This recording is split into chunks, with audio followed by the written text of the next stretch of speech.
Pagkatapos ko nga magkape mga idol, ay agad-agad na ako lumabas para simulan ang paglilinis ng aking alaga na si Red, para maaga tayong makabiyahe mga idol.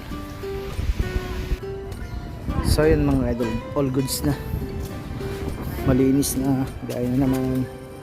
So yun na nga mga idol, katapos lang natin pagkatapos natin maglinis ng sakyan, yan, kakain na tayo para makabiyahe ulit tayo ng ngayong araw, kasi bukas coating tayo.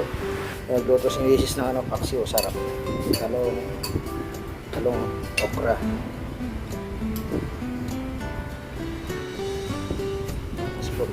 Buntot sa akin. So yun mga idol, kain na. Sabawan natin ang paksiw.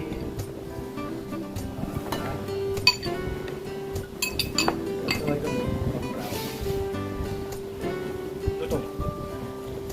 Talong.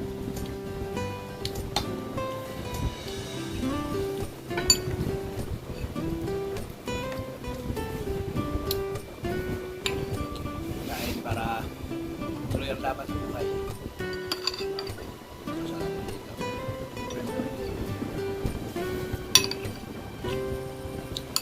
Siyempre, hindi na wala yung pagpagala namin.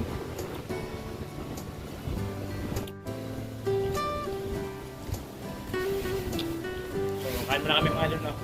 Bye-bye!